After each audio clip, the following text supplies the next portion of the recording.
Doja.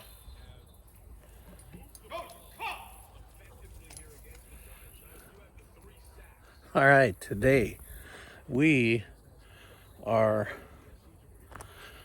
out at my buddy Ryan's because he's got a beautiful backyard for archery. So I'm going to sight in the 10-point VenomX.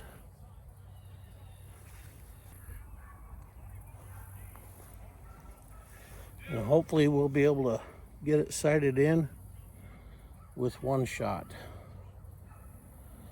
I'm going to start at 20 and then I'm going to move it to the rest of the pins. It goes 20, 40, 50, 60, and 70. So I'm going to get it set up and take the first shot here.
All right, so most of the people and the factory says that those scopes are set up to shoot I think a tin plate or something.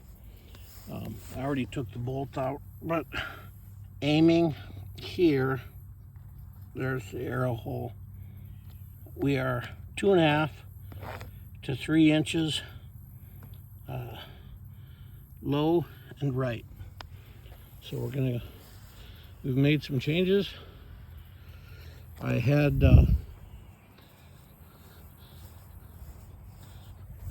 Ryan turn the crosshairs here and here while I attempted to hold on my point of aim. But this guy's kind of stiff, so he was pushing pretty hard to get it to turn, so it made it hard for me to hold my left-right point of aim. So hopefully we didn't change it too much, and we'll take another shot and see where we sit.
I think it may have hit too close to the same hole.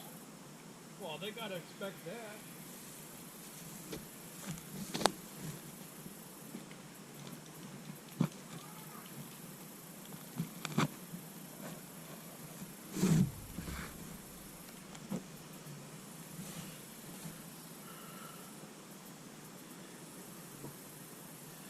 Alright, so it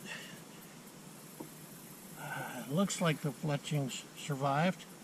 Alright, time to change to one of these, because it went too far through. Still shooting just a tiny bit right.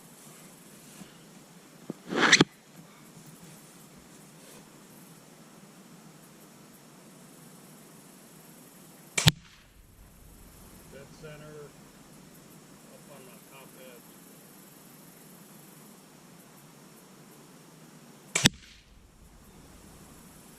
Right left.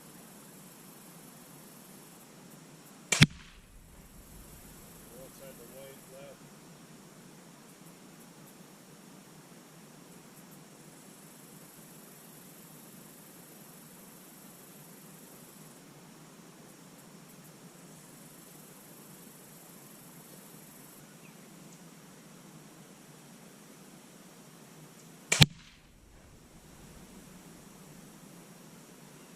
Lower left of the circle.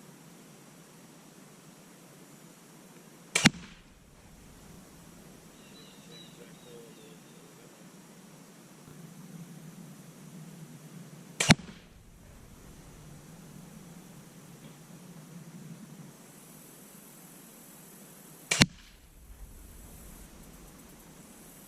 Center just right up. Just right.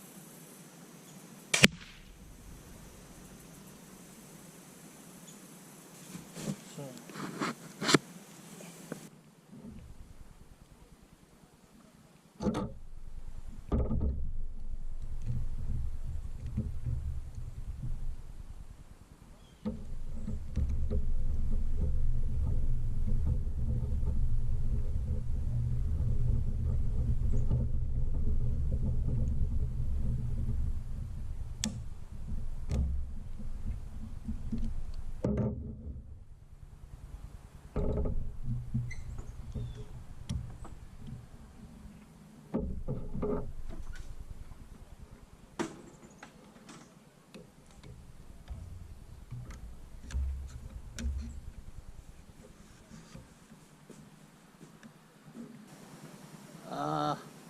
I'll do the top right.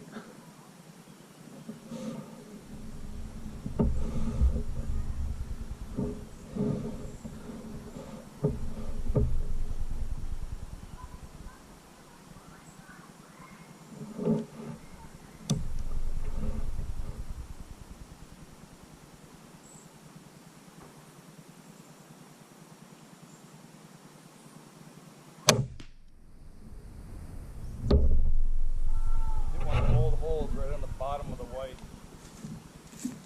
Looks pretty center though. Lower left. Yeah. Well, 3 inches low. Really? Yeah.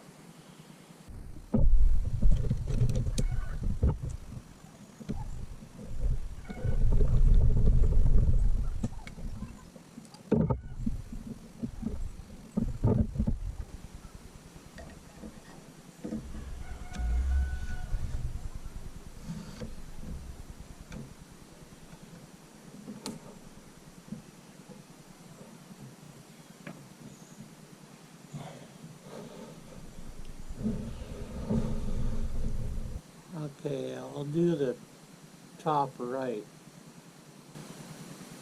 Very low. You're in the white between the two black rings.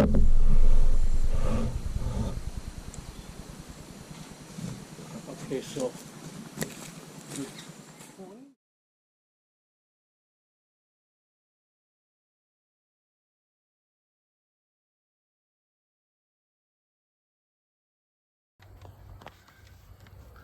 Ryan's gonna take a shot at it now. Safety off. I'm going for center skull. Center skull.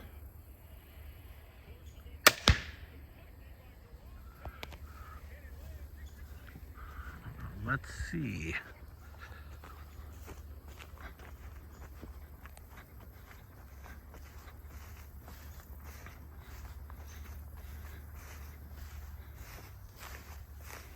Is that exactly where, or were you going for the center of the circle? I was going for center. Center of that circle? That's pretty damn good. 70-yard shot.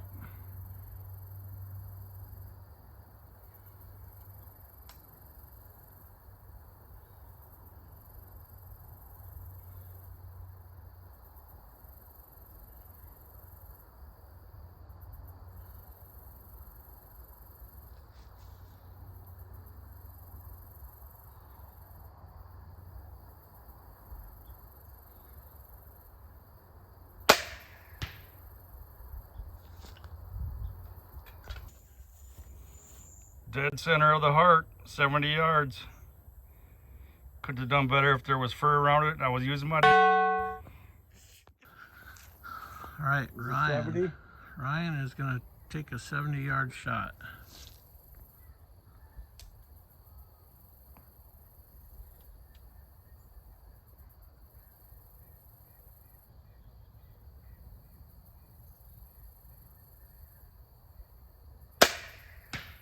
That was way off.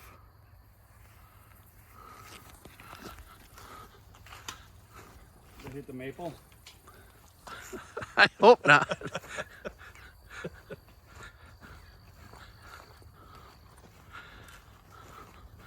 Were you bouncing around a lot? Yeah.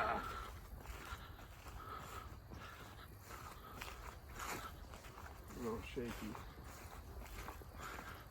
Question is, does he still have a dead deer? A little left.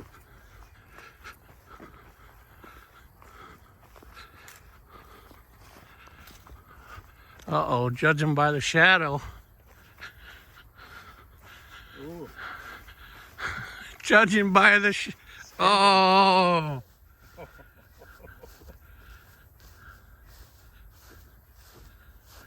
I'm glad that my other target was there.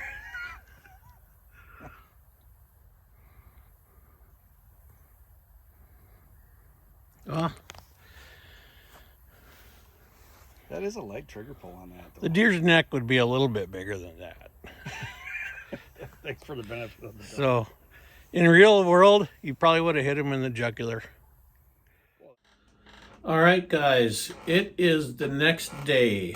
I am doing the video editing, and I thought I would do the closing for this video. The 10-point VenomX. I love this thing.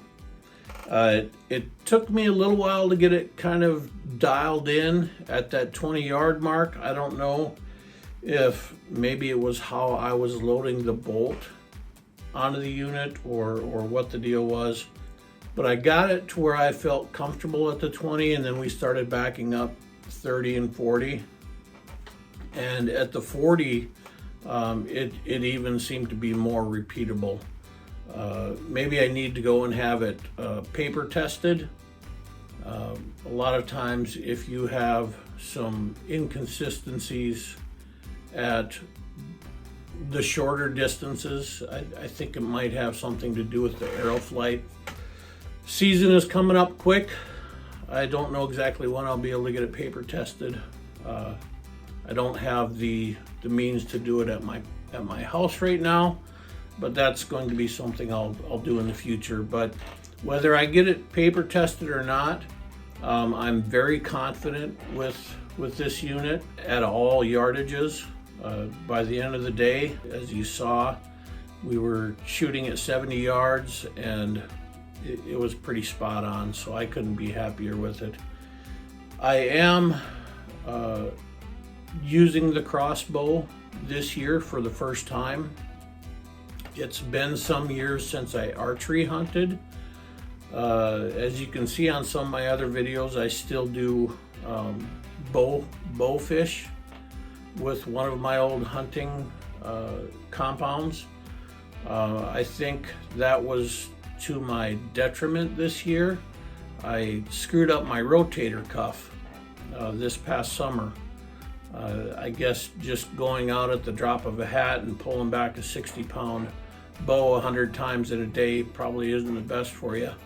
But luckily in Minnesota, you can now use a crossbow, and I really want to get back into archery. So this was a good option for me. So I took the opportunity this year to watch a bunch of reviews, and the 10-point with the AccuSlide system got a lot of great reviews for its price point. So that's the one I decided to go with, and I cannot wait to use this thing this year. Again, like I said, I'm very confident with it at all distances. Kind of amazed at the world of difference between this and a compound bow. I don't want to call it cheating, because it's, you know, it's a step between bow hunting and slug gun hunting. It's somewhere right in between there. You have a lot more capabilities with this than you do with the compound bow, and a few less capabilities than slug hunting with a shotgun. But all in all, I'm looking forward to becoming a crossbow hunter. There are still quite a few other states that have an age requirement, and I won't say my age, but I'm still a few years away from that age to be able to use this in pretty much every state. If you have any questions about the one-shot zero that I described in the video, feel free to drop me any questions in the comments. I think I used the visuals good enough to give you a really good idea of the step-by-step process. I've been using that for years with my rifles and my shotgun slug guns. It does work much better on a rifle when you have a lead sled to lock your firearm into. I thought I could get away with trying the one-shot zero on this, especially since I had a second set of hands to turn the turrets while I tried to hold on to my point of aim. But as I said in the video, it just too much pressure on this side turret to really keep my left and right point of aim. If I had a means to lock it in other than just holding it, that probably would have worked much better. But I'm still a true believer in the one-shot zero, not only for rifle scopes. Sorry, I'm looking over at one of my thermal scopes right now.